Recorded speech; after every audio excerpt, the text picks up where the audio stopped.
Welcome everyone to our practice video for today. We're the DimitrovBoelee piano duo. My name is Dimitri Dimitrov. And my name is Elvira Boelee. And today we're going to show you a little part of our practice on the B-flat major sonata by Mozart. And specifically we're going to talk about the opening of this piece.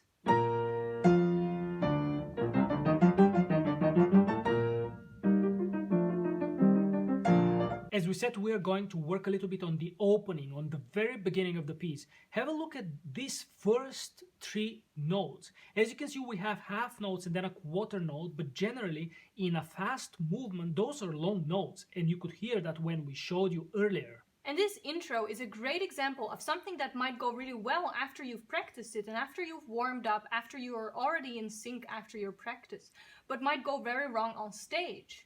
And that's because playing long notes together without first having a tempo indication, because it's the very first notes you play, because they're long notes, you have a long time in between them. And because you don't have the tempo indication yet, there's actually time to get out of sync with each other. And so one of the ways to solve this problem is actually to play a long time with the person you're playing in general together, with the ensemble you're playing, because then you start understanding and feeling each other, and so you can sync much easier together on stage. And of course, the other way to solve problems is to basically practice and by practical experience. And so we will show you what we did today in order to improve our syncing together in the very beginning of this piece. One of the things we try to do is to put the metronome and simply sync each other with the help of the metronome.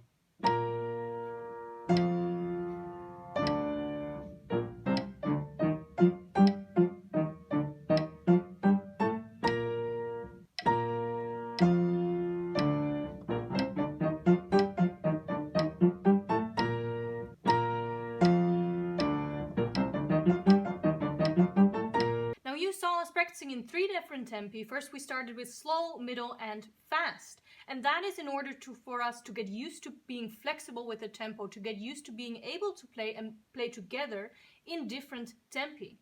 Now you might wonder, why actually don't we choose one of those tempi and decide beforehand before we go onto stage?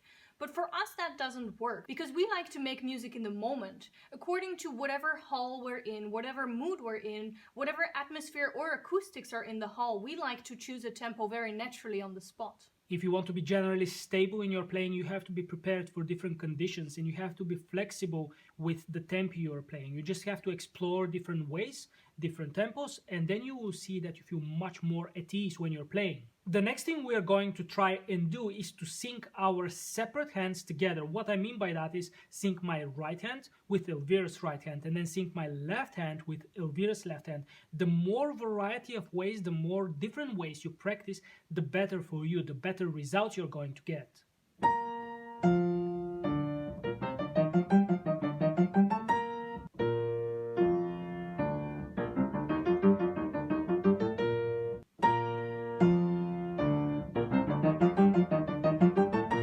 Right now, the more different things we did, the better I feel, and I'm sure Elvira feels the same. Because of the different things we did, I feel that our sync is getting better and better together, so I feel more relaxed and more calm that everything can go according to plan. And one last exercise we're going to do is we're going to take only the first 3 notes and do them a couple of times after each other, just to get the feeling, because after that, when we have the fast notes, those, it's much easier to sync while playing very fast notes and actually sync, like we mentioned, a little longer notes. So we're going to take only the first 3 notes, the long notes, and sing them a few times.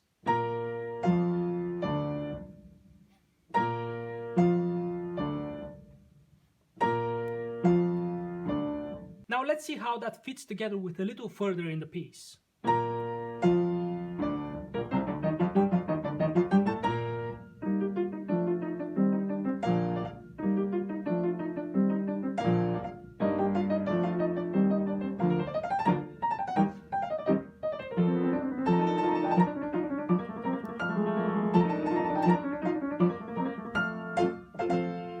This was our practice video for today, and we hope that you enjoyed it. If you did, give us a thumbs up and actually subscribe to our channel so you can be informed when we upload a new video. If you have any questions or requests for a piece that you'd like to see us do a video on, let us know. If you're interested to check our complete courses on different pieces, check the description box below. You'll find the links there to Skillshare and Udemy. Also, if you like that, you can follow us on Instagram and Facebook. For us, creating this video was a pleasure, and we'll see you next Sunday.